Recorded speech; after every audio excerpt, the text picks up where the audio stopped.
രാജ്യത്ത് സാധാരണ petrol diesel വില വർദ്ധിക്കുമോ എന്ന ആശങ്ക. ഹോർമുസ് കടലിടുക്ക് വഴിയുള്ള ചരക്ക് നീക്കം തുടർന്നാൽ സാധാരണ പെട്രോളിനും വില വർദ്ധിപ്പിക്കേണ്ടി വരുമെന്നാണ് സൂചന.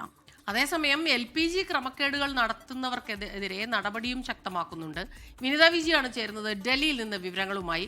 വിനിത, നമ്മുടെ പ്രേക്ഷകർ ഒരുപാട് പേര് ചോദിക്കുന്നുണ്ട്, നിങ്ങൾ ഈ ഹോട്ടലുകളിലെ വില, ഇന്ധനക്ഷാമം, അങ്ങനെയുള്ള പ്രശ്നങ്ങളൊക്കെ നിങ്ങൾ എന്തുകൊണ്ടാണ് പറയാത്തത്? ഇപ്പോൾ ഈ പ്രീമിയത്തിന് വില കൂടുന്നു, അതോടൊപ്പം തന്നെ വലിയ രീതിയിലുള്ള പ്രതിസന്ധിയിലേക്ക് നമ്മൾ കടക്കാനുള്ള ഒരു സാധ്യത.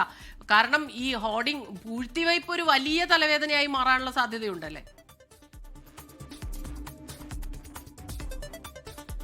തീർച്ചയായും സ്മിത, അങ്ങനെ തന്നെയാണ്. സ്മിത സൂചിപ്പിച്ചതുപോലെ തന്നെ ഇന്നലെ പ്രീമിയം പെട്രോളിന് 2 രൂപ 23 പൈസയാണ് വർദ്ധിച്ചിട്ടുണ്ടായിരുന്നത്. നിലവിലെ സാഹചര്യങ്ങളിൽ ഇങ്ങനെയുള്ള ഒരു നേരിയ വർധനവ് ഉണ്ടാകാനുള്ളൊരു സാധ്യതയും നമുക്ക് തള്ളിക്കളയാൻ കഴിയില്ല. ക്രിയാത്മകമായിട്ടുള്ള എല്ലാ ഇടപെടലുകളും നടത്തുന്നുവെന്നാണ് കേന്ദ്ര സർക്കാർ ഈ ഘട്ടത്തിൽ പറയുന്നത്. പക്ഷേ ഈ കഴിഞ്ഞ കുറേ നാളുകളായി നമ്മൾ നേരിടുന്ന ഈ സംഘർഷം ഉൾപ്പെടെയുള്ള കാര്യങ്ങളുണ്ട്. അതുകൊണ്ട് തന്നെ ഈ ഹോർമുസ് കടലിടുക്കിലൂടെയൊക്കെയുള്ള ഈ ഒരു ചരക്ക് നീക്കമൊക്കെ പ്രതിസന്ധിയിലായ ഘട്ടത്തിലാണ് അതിന്റെ ഒരു റിയാക്ഷൻ. അത് എല്ലാ രാജ്യങ്ങളും നേരിടുന്നത് പോലെ തന്നെ ഇന്ത്യയും നേരിടുന്നുണ്ട് എന്നുള്ളത് തന്നെയാണ്. അതിനാവശ്യമായിട്ടുള്ള അത്തരത്തിലേക്കുള്ള പ്രതിസന്ധികൾ തരണം ചെയ്ത് മുന്നോട്ട് പോകാൻ ആവശ്യമായിട്ടുള്ള എല്ലാ നടപടികളും ഇതിനോടകം സ്വീകരിച്ചു വരുന്നുവെന്നാണ് കേന്ദ്ര സർക്കാർ വ്യക്തമാക്കിയിരിക്കുന്നത്. പക്ഷേ ഒരു വില വർധനവിലേക്ക് അടക്കം പോകാനുള്ള ഒരു സാധ്യത നിലവിലുണ്ടെന്ന് തന്നെയാണ് നിലവിലെ സാഹചര്യങ്ങൾ മനസ്സിലാക്കുമ്പോൾ നമുക്ക് വ്യക്തമാക്കാൻ കഴിയുന്നത്. ഏറ്റവും പ്രധാനമെന്ന് പറയുന്നത് ഈ LPG പ്രതിസന്ധി നേരിടാൻ ഇടപെടൽ ശക്തമാക്കിയിരിക്കുകയാണ് കേന്ദ്ര സർക്കാർ എന്നുള്ളതാണ്. അതിൽ രാജ്യത്തെ ഊർജ്ജ മേഖലയിലെ ഡേറ്റ അത് രാജ്യസുരക്ഷാ വിഷയമായി പ്രഖ്യാപിച്ചിട്ടുണ്ട്.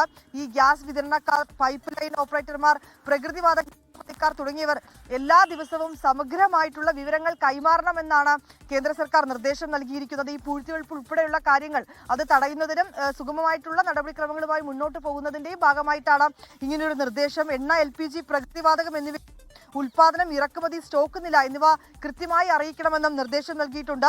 കേന്ദ്രീകൃത തത്സമയ വിവര സംവിധാനമാണ് ലക്ഷ്യം വയ്ക്കുന്നത്. വിതരണ ശൃംഖലകൾ നിരീക്ഷിക്കാനും സാഹചര്യമനുസരിച്ച് അടിയന്തര ഇടപെടൽ നടത്താനും ആവശ്യമായിട്ടുള്ള എല്ലാ മുന്നൊരുക്കങ്ങളും സ്വീകരിച്ചിട്ടുണ്ടെന്നും കേന്ദ്ര സർക്കാർ വ്യക്തമാക്കുകയാണ്.